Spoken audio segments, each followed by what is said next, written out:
Hello guys, আসসালামু আলাইকুম। সাগরের নুপুর এনাদার ব্লগে আপনাদেরকে সুস্বাগতম। ফটোশুট করলাম দি ওয়েসিস হোটেল এন্ড রেস্টুরেন্টে। আমাদের প্রোগ্রাম ছিল খোলাবাড়িয়া জালসাতে। যাওয়ার সময় পাটুল মিনি কক্সবাজারে দি ওয়েসিস হোটেল এন্ড রেস্টুরেন্টে গ্রুপ ফটো শুট করলাম। এই রেস্টুরেন্টেই থেকে রওনা হয়ে বের হয়ে যাচ্ছি খোলাবাড়িয়া জালসার উদ্দেশ্যে। আপনারা দেখতে পাচ্ছেন আমাদের সেই গ্রুপ প্ল্যানিং যে সেটআপ ছিল, সেই সেটআপ নিয়ে আমরা তার ভিতরে ট্যুর রাউন্ড দিচ্ছিলাম এবং দেখাচ্ছিলাম যে আমাদের যে গ্রুপ ভিত্তিক যতগুলো চমলক্ষ বাহিনী আছে তাদেরকে সবাই হয়তো ফেসটা চিনে রাখবেন এবং তাদেরকে হয়তো পরবর্তীতে এক একজনকে এক এক ক্যারেক্টারে দেখতে পাবেন এবং তারা সবাই বাই বাই টাটা দিয়ে বের হচ্ছিল এই the Oasis and hotel and restaurant থেকে। দেখতে পাচ্ছেন যে আমরা সেই হোটেলের সিঁড়ি দিয়ে নামতেছিলাম এবং এক একজন এক এক রকম আমাকে সবাই বলতেছিল যে জালসায় যে আমরা গরম গরম জিলাপি খাবে। রাতে তোমায় বারে বারে বলি যে মানা যমুনাতে জল নিতে একলা যায় না। ও রাধে ও রাধে কাহি সাগর ভাই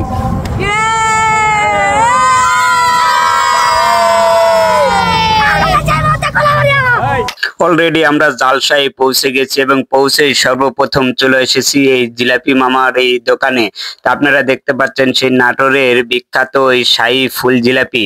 জিলাপিগুলোর কালার দেখলে মন জুড়িয়ে আসে। খাই আর খাই, ধরি আর খাই, এরকম অবস্থা। জিলাপির এক একটা কালার, এক একটা সাইজ কত সুন্দর। এবং এই জালসার যত লোকজন আছে সবাই একে দেখে কি ভিড় করে জিলাপি কিনতেছিল। এই গরম গরম এই শীতের রাতের জিলাপি খাওয়ার একটা মজাটাই আলাদা। এই এসকে মামার জিলাপি বানানোর স্টাইলটাই দেখুন, কত সুন্দর করে এই জিলাপিগুলো বানাচ্ছিল এবং এই রসে ডুবায় রাখতেছিল। রস থেকে ডুবায় উঠায় উঠায় তারা সেই রসটাকে ছাকার জন্য এই নেটে রাখতেছিল। রাখার পরে এই মামার কাছ থেকে এই গরম গরম জিলাপি নিলাম। তা আপনারা এই দোকানদারের নামটা জেনে রাখুন, সেই এসকে মামার দোকান। এসকে মামার দোকানে আসলে আপনারা যে কোনো মেলার মাঠে, যে কোনো জালসার মাঠে গরম গরম জিলাপি পেয়ে থাকবেন। এবং এই জিলাপির কোয়ালিটি খুব সুন্দর এবং সাইজ এবং এই ফুলটা খুব সুন্দরভাবে সে নিজের মনে করে তৈরি করে এই এসকে মামা। তা আমরাও আসলাম এই এসকে মামার জিলাপি ভাজা থেকে ভালো লাগলো। এই গোটা ফুল সেটআপ টিম নিয়ে এসকে মামার কাছ থেকেই জিলাপি নিলাম। নিয়ে দেখতে থাকেন আপনারা যে আমার এই চমলক্ষ বাহিনীদেরকে নিয়ে এই গরম জিলাপি খাওয়ার পরে রিয়াকশনটা কেমন হয়। সেই আমরা এই জালসার মাঠ থেকে একটু সাইডে যাচ্ছিলাম যে চমলক্ষ বাহিনীদেরকে এই ভিড়ের ভিতর নিয়ে তো খাওয়ানো যাবে না।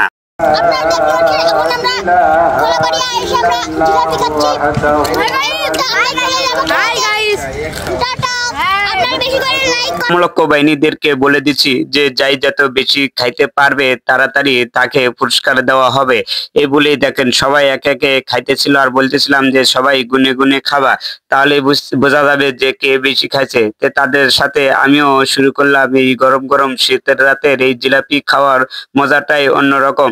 তো আপনারাও যে কোনো জালসায় মেলার মাঠে যাবেন, শীতের রাতে হয়তো গরম জিলাপি খাবেন, তাহলে আপনাদেরকেও ভালো লাগবে এবং জিলাপির স্বাদটা অফুরন্ত ভালো পাবেন। এবং আমাদের নাটোরের জিলাপির স্বাদই আলাদা।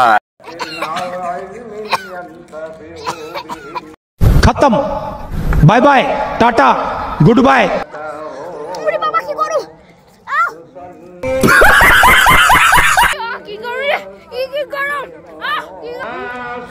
হ্যালো গাইস, আপনারা দেখতে পাচ্ছেন ইতিমধ্যে আমরা জিলাপি খাচ্ছি। খুবই মিষ্টি হয়েছে। চাচা, জিলাপি এত গরম আর মিষ্টি কেন? ঠান্ডা কোথায়? মতি দাদুর বাড়িতে বেড়াতে গেছি। এ বন্ধু, ভালো আছিস? হ্যাঁ। জালসা দেখে কিরকম লাগছে? হ্যাঁ, ভালো লাগছে। তোর সাথে অনেকদিন পর দেখা।